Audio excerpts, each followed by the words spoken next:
Spider-Man Brand New Day is out in the theater right now, and it's killing it. We're going to let you know what we think. Stay tuned.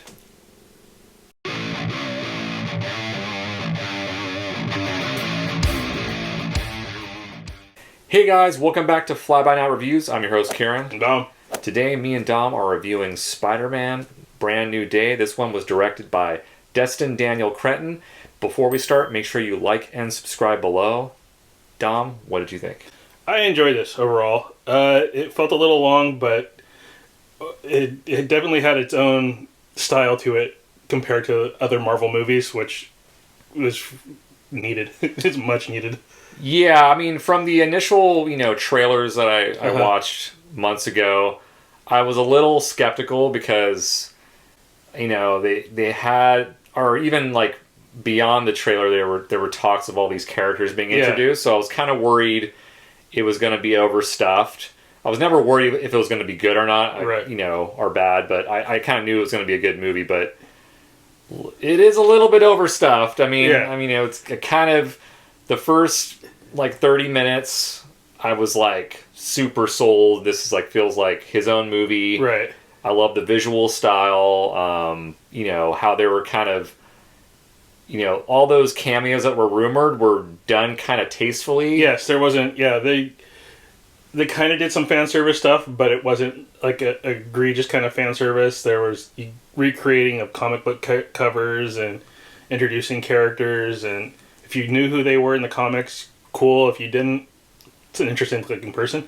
Yeah, it was a creative way to kind of, show you all these characters without actually having to juggle them in the movie. And kind of the passage of time. Yeah, totally. But with that being said, it slowly kind of turned into what I worried it was going to turn into, which was kind of an MCU sort of hijacking. Promoting the next movie more than the actual movie, yeah. Yeah, I mean, there was the plot, it was kind of there wasn't really a clear plot. It was kind of similar to Superman 2025, where it was just a day in the life of Spider-Man. I mean, it showed kind of, progression, whatever, but right. For the most part, you're also kind of dealing with the last movie, No Way Home. Right. And kind of bringing some of those elements in, and you can't really, I guess, you have to sort of mention it because it was such a big part of this movie, I guess. Yeah. I definitely thought some of the cameos, or not even cameos, I guess they were supporting characters, like the Punisher.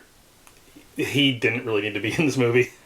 Yeah, I mean... It wasn't bad, he didn't need to be in it.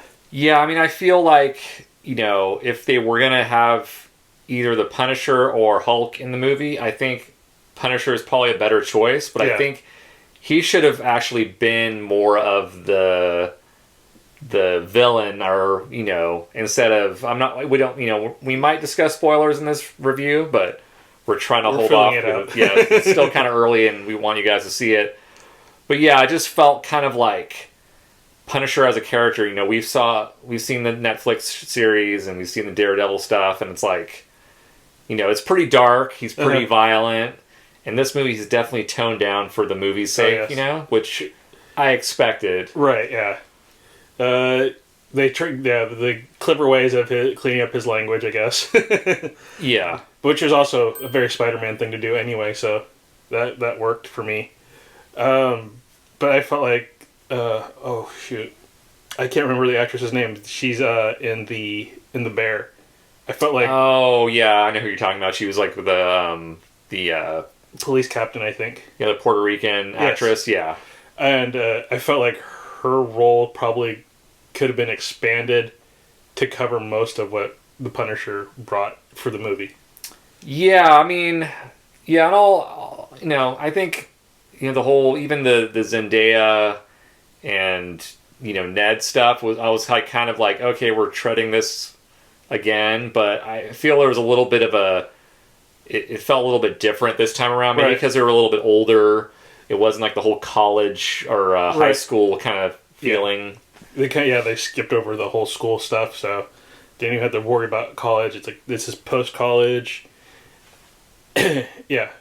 Yeah, and then And then, they did sort of bring a little bit of the tech from the Tony Stark, tech with Spider-Man's character this time around, but it was a little bit more like he created the tech instead of getting it from Tony Stark. But trying to get it to what he could use. And yeah, but it still felt like sometimes it was like he was relying too much on the tech. Right. And you just kind of want him to sort of like figure things out himself.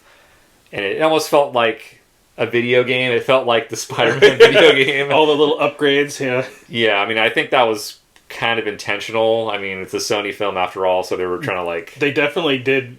The web slinging definitely got a lot of... whatchamacallit?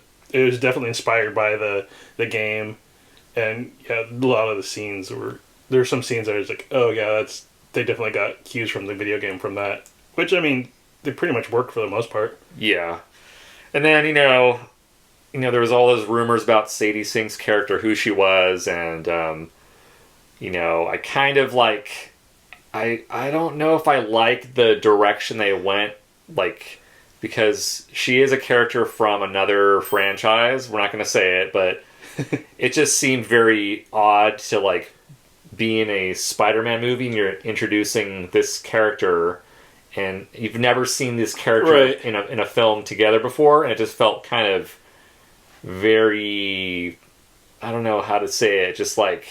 It wasn't as weird for me just because I grew up watching the Spider-Man and His Amazing Friends, and that had two characters that were not...